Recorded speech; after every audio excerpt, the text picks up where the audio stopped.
Hello friends. கடந்த வாரத்துல பீகாரை சேர்ந்த ஒரு குடும்பத்தோட கொலை செய்யப்பட்டதையும், அந்த இளம் பெண் கூட்டு பாலியல் பலாத்காரம் செய்யப்பட்டு 2 வயது குழந்தைய கூட செவுத்துல அடிச்சு கொன்னாங்க. தடுக்க போன கணவனையும் அடிச்சே கொலை செஞ்சாங்க. சாக்கு மூட்டையில பிணம் கிடந்துச்சு, குப்பை கிடங்குல பிணம் கிடந்துச்சு. இந்த மாதிரியான செய்திகள் அப்படிங்கிறதெல்லாம் நீங்க கேள்விப்பட்டிருப்பீங்க. இது எல்லாமே பழைய செய்தி தானே. அதுல என்ன நீங்க புதுசா சொல்ல போறீங்க அப்படின்னு கேட்கலாம். ஆனா மற்ற ஊடகங்கள் எல்லாமே இத ஒரு செய்தியா கடந்து போயிட்டாங்க. அந்த பீகார் இளைஞரும் அந்த குடும்பமும் துடிதுடித்த கடைசி நொடிகள். இந்த சம்பவம் எப்படி நடந்துச்சு அப்படிங்கறது தான் இந்த வீடியோல நம்ம பார்க்க போறோம். Welcome to Vengirathnam crime story. ஜனவரி 26 நாடு முழுக்க குடியரசு தின கொண்டாட்டத்துல இருக்காங்க. விடுமுறை அப்படிங்கறதால பல அரசு நிறுவனங்கள் எல்லாமே விடுமுறை கொடுக்கப்பட்டிருக்கு. பள்ளி கல்லூரி எல்லாமே விடுமுறை கொடுக்கப்பட்டிருக்கு. இந்த நேரத்துல தரமணி பகுதியில ஒரு பாலிடெக்னிக், அங்க கட்டுமான பணிகள் அப்படிங்கிறது நடக்குது. நிறைய வடமாநில இளைஞர்கள் கட்டுமான பணியில இருக்காங்க. இந்த பகுதியில எப்பவுமே வடமாநில இளைஞர்கள் அதிகம் வசிக்கக்கூடிய ஒரு பகுதி. வேலை ரொம்ப விறுவிறுப்பா நடந்துகிட்டு இருக்கு. இந்த நேரத்துலதான் அடையாறு இந்திரா நகரை சேர்ந்த மக்கள் காவல்துறைக்கு போன் பண்றாங்க. எங்களோட பகுதியில ஒரு சாக்கு மூட்டை கிடக்கு, அந்த சாக்கு மூட்டையில இருந்து துர்நாற்றம் வருது, ஏதோ திரவம் அந்த சாக்கு மூட்டையில இருந்து வலிஞ்சுகிட்டு இருக்கு அப்படின்லாம் சொல்லி கால் வருது. யாரோ இறைச்சியோட வேஸ்டேஜை கொண்டாந்து நடு ரோட்ல போட்டு போயிட்டாங்க அப்படின்னு காவல்துறையினர் இதை முதல்ல சாதாரணமா தான் நினைச்சாங்க. உடனே சம்பவ இடத்துக்கு வந்த காவல்துறையினர் இந்த சாக்கு மூட்டையை பிரிச்சு பார்க்கும்போது உள்ள கொடூரமா தலை முகம் சிதைக்கப்பட்ட நிலையில ஒரு இளைஞரோட சடலம் அப்படிங்கிறது கிடக்குது. உடனே காவல்துறையினர் விசாரணையை தொடங்குறாங்க. அந்த பகுதியில் இருக்கக்கூடிய சிசிடிவிகள் எல்லாமே ஆராயப்படுது. சிசிடிவியை பார்க்கும்போது 2 இளைஞர்கள் ஒரு பைக்ல ஒரு சாக்கு மூட்டையை எடுத்துட்டு வராங்க. அந்த சாக்கு மூட்டை தவறி விழுது, அவர்களால தூக்க முடியல, அதனால அங்கேயே போட்டுட்டு ஓடுறாங்க. உடனே போலீசார் இந்த சிசிடிவி காட்சிகளை வச்சு அந்த 2 இளைஞர்கள் யார் அப்படிங்கிறத அந்த பைக் நம்பரோட ட்ரேஸ் பண்ணும்போதுதான் 2 பேரை கண்டுபிடிக்கிறாங்க. அதுக்கு முன்னாடியே இறந்து கிடந்த இந்த இளைஞரோட சடலத்துல சட்ட பாக்கெட்ல ஒரு துண்டு சீட்டு இருக்கு. இதுதான் போலீசாருக்கு மிகப்பெரிய ஆதாரமா இருந்தது. அந்த துண்டு சீட்ல தன்னோட பெயர் கௌரவ்குமார் அப்படின்னும், பாலிடெக்னிக் கல்லூரி கட்டுமான பணிகள் நடக்கிற இடத்துல வாட்ச்மேன் வேலை பார்க்கிறார் அப்படிங்கிறதும் தெரிய வந்திருக்கு. இந்த இளைஞர் யார், எதுக்காக இந்த 2 இளைஞர்களும் இவரை கொலை செஞ்சாங்க அப்படின்னு சொல்லிட்டு அந்த வண்டி நம்பரை வச்சு ட்ரேஸ் பண்ணி அந்த 2 இளைஞர்களை பிடிச்சி போலீசார் விசாரணை செய்யும் போது அவங்க சொன்ன தகவல்கள் அப்படிங்கிறது தான் ஈரக்கொலையை எல்லாத்தையுமே நடுநடுங்க வைக்கக்கூடிய ஒரு தகவலா இருந்தது. என்னன்னா, நாங்க அந்த இளைஞரை மட்டும் கொலை செய்யல, அவரோட மனைவிய பாலியல் வன்கொடுமை பண்ணி கொலை செஞ்சிட்டோம். அதுக்கு இடைஞ்சலா இருந்த 2 வயது குழந்தையவும் செவுத்துல தலைய மடார் மடார்னு அடிச்சு, கடைசியா 2 பேர் சேர்ந்து காலை பிடிச்சி செவுத்துல அடிச்சு கொலையும் செஞ்சிட்டோம் அப்படின்னு சொல்லியிருக்காங்க. போலீசாருக்கு ஈரக்கொலையே நடுங்கி போச்சு. இந்த கதையை கேட்கிற எல்லாருக்குமே இவனுங்களுக்கெல்லாம் என்ன விசாரணை, இவனுங்களெல்லாம் வெட்டி கொண்டுறணும், இவனுங்களெல்லாம் என்கவுண்டர்ல போட்டுறணும், இவனுங்களெல்லாம் பிறப்புறுப்பை அறுத்து கொல்லணும் அப்படின்னு சொல்லிட்டு பயங்கரமான கோபம் வரக்கூடிய ஒரு செயலை செஞ்சிருக்காங்க. என்ன நடந்துச்சு, எதனால இவங்க இப்படி செஞ்சாங்க அப்படின்னா, 25ஆம் தேதி ஞாயிற்றுக்கிழமை வேலையை முடிச்சுட்டு இந்த இளைஞர் கௌரவகுமார் ஏற்கனவே இங்க வேலை செஞ்சவர் தான்.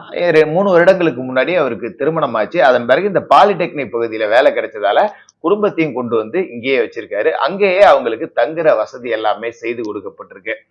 இந்த இளைஞர் குடும்பத்தோட இருக்காரு. அங்க திருமணமாகாத பல பீகார் இளைஞர்கள், அதே நேரத்துல மனைவியை ஊர்ல விட்டுட்டு வந்து வேலை செய்யக்கூடிய பல இளைஞர்கள் வேலை செஞ்சிருக்காங்க. இவங்க எல்லாமே ஒன்னா சேர்ந்து தண்ணி அடிச்சிருக்காங்க. போதை தலைக்கேறினதும் இவர்களுடைய காம வெறி அப்படிங்கிறது அந்த தனிமையில இருக்கக்கூடிய பெண்ணை நோக்கி போயிருக்கு. கணவர் வீட்டுல கௌரவகுமார் வெளியே போயிட்டு ரிட்டர்ன் வந்துகிட்டு இருக்காரு. தன்னோட மனைவியோட அலறல் சத்தம் வீட்டுல கேக்குது. என்னடா மனைவி கத்துறாளேன்னு வேகமா ஓடி பார்த்தா 8க்கும் மேற்பட்டவர்கள் அந்த பெண்ணை பாலியல் பலாத்காரம் பண்ணிக்கிட்டு இருக்காங்க. கௌரவகுமார் தனியாளா போராடி அவர்களை அடிச்சு ஆளுக்கு ஒரு பக்கமா இழுத்து தள்ளுறாரு. ஆனா 8 பேரும் போதை வெறியோட உச்சத்திலையும் காம வெறியோட உச்சத்திலையும் இருந்ததால கௌரவகுமார அங்க இருந்த இரும்பு ராடை எடுத்து மட்டார்னு தலையில அடிக்கிறாங்க. ஒரே அடிதான். கௌரவ்குமார் மயங்கி விழுந்துட்டாரு. அதன் பிறகு அந்த 7, 8 பேரும் சேர்ந்து அந்த பெண்ணை கைய காலை எல்லாத்தையும் ஆளுக்கு ஒருத்தரா பிடிச்சுக்கிட்டு கூட்டு பாலியல் வன்கொடுமை அப்படிங்கிறத செய்யறாங்க. அங்க நடந்த கடைசி நொடியில அந்த பெண் தன்னோட கற்பை காப்பாத்திக்கிறதுக்காக அவர்களை பிடிச்சி அங்கங்க கடிக்கிறா, தன்னால இயன்ற வரை போராடுறா. ஆனா போதையில இருந்த அந்த மிருகங்கள் கைய தனியா பிரிச்சு பிடிக்க, காலை 2 பேர் பிரிச்சு பிடிச்சுக்கிட்டு அந்த நடந்த கொடூரங்களை சொல்ல முடியாத, அதை நினைச்சு கூட பார்க்க முடியல. கணவர் மயங்கி கிடக்குறான், 2 வயசு குழந்தை கதறி அழுதுகிட்டு இருக்கு. தாயார என்னமோ பண்றாங்க அப்படின்னு மட்டும்தான் அந்த குழந்தைக்கு தெரியும். ஆனா என்ன பண்றாங்கன்னு தெரியாத நிலையில அந்த குழந்தையும் கதறி அழுதுகிட்டு இருக்க, அந்த குழந்தையோட அலறலை கூட இவர்கள் சட்டை செய்யாம அந்த பெண்ணை மாறி மாறி இந்த மிருகங்கள் வேட்டையாடி இருக்கு. ஒரு கட்டத்திற்கு மேல அந்த பெண் மயக்கம் அடைகிறா. மறுபடியும் அவளை தண்ணி அடிச்சு எழுப்பி மறுபடியும் கூட்டு பாலியல் வன்புணர்வு செஞ்சிருக்காங்க. ஒரு கட்டத்திற்கு மேல அந்த பெண் இறந்தும் போறா. ஐயோ, பெண் இறந்து போயிட்டாளே அப்படின்னு நினைச்ச இந்த கொடூர கும்பல், இது தெரிஞ்சா மயக்கத்துல இருக்கிற கணவன் ஏந்திரிச்சு நம்மளை காட்டி கொடுத்துருவான் அப்படின்னு நினைச்ச அந்த கும்பல் கணவனையும் மறுபடியும் அங்க இருந்த இரும்பு ராடை எடுத்து தலையிலேயே மாறி மாறி அடிச்சு முகத்தை சிதைச்சு கொலை செஞ்சிருக்காங்க. என்ன நடக்குது அப்படின்னே தெரியாத அந்த 2 வயது குழந்தை கதறி துடிச்சுக்கிட்டு இருக்கு. தாய் உயிரோட இருக்காங்களா, தந்தை உயிரோட இருக்காங்களா, எதுவுமே அதுக்கு தெரியாது. 2 வயது குழந்தைக்கு என்ன தெரியும்? யாரோ 4 பேர், 5 பேர், 10 பேர் சேர்ந்து அம்மா அப்பாவை அடிக்கிறாங்க. அதை தாண்டி எதுவுமே தெரியாம அந்த குழந்தை கதறி அழுதுகிட்டு இருக்கு. கௌரவகுமாரையும் கொலை பண்ணியாச்சு, அவரோட மனைவியும் கொலை பண்ணிட்டாங்க. இந்த குழந்தை மட்டும் எதுக்கு அழுதுகிட்டு இங்க இருக்கு அப்படின்னு நினைச்சு அந்த குழந்தைய கொஞ்சம் கூட ஈவு இறக்கமே இல்லாம செவுத்திலேயே அடிச்சு, காலை பிடிச்சி சுத்தி தரையில அடிச்சு கொலை செஞ்சிருக்காங்க. இந்த 3 கொலையவும் நாம செஞ்சுட்டோம் அப்படின்னு போதை அப்பவும் கலையாத அந்த கும்பல் எப்படியாவது இதை மறைக்கணும் அப்படின்னு சொல்லிட்டு தான் பெருங்குடியில இருக்கிற குப்பை கிடங்குல அந்த பெண்ணோட சடலத்தை வீசுறாங்க. அதே பகுதியில இருக்கிற ஆற்றங்கரையில அந்த சிறுமியோட சடலத்தையும் தூக்கி வீசுறாங்க. கௌரவகுமார் சடலத்தை எங்கேயாவது தூக்கி வீசணும் மறைமுகமா அப்படிங்கிறதுக்காக எடுத்துட்டு போகும்போதுதான் பாரம் தாங்க முடியாம அடையாறு இந்திரா நகர் பகுதியில விழுந்துருது. அந்த நேரத்துல அந்த இடத்துல நின்று தூக்கிக்கிட்டு இருக்க முடியாது, அப்படியே போட்டுட்டு ஓடுனா தப்பிச்சிடலாம் அப்படின்னு நினைச்ச இந்த கொடூர மிருகங்கள் அங்கேருந்து தப்பிச்சு ஓட இந்த கும்பல் எல்லாமே பிடிபட்டிருக்கு.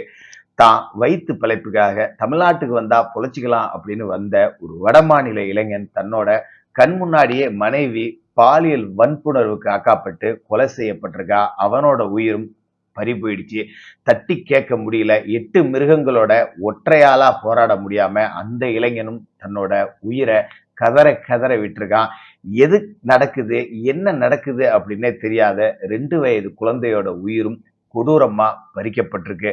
காவல்துறையினர் இவர்களை எல்லாத்தையும் கைது செய்தாலும் கூட இவ்வளவு பெரிய ஒரு கொடூரம் நடந்திருக்கு. நம்ம தமிழக மீடியாக்கள் என்ன செய்தி போட்டிருக்காங்கன்னா, இந்த 3 உடல்களையும் முழு செலவையும் அரசே ஏத்துக்கிட்டு அவரோட சொந்த நாட்டுக்கு அனுப்பி வச்சிருக்காங்கன்னு இந்த அரசாங்கத்துக்கு ஃபயர் விட்டுக்கிட்டு இருக்காங்க. அப்படிங்கிறத கேட்கும்போது ஒரு தமிழனா அந்த பீகாரிகள்கிட்ட மன்னிப்பு கேட்டு கொலைகார அந்த பீகாரிகளை கடுமையான தண்டனை கொடுக்கணும் அப்படிங்கிற கோரிக்கையும் முன் வச்சுட்டு தொடர்ந்து பேசுவோம்.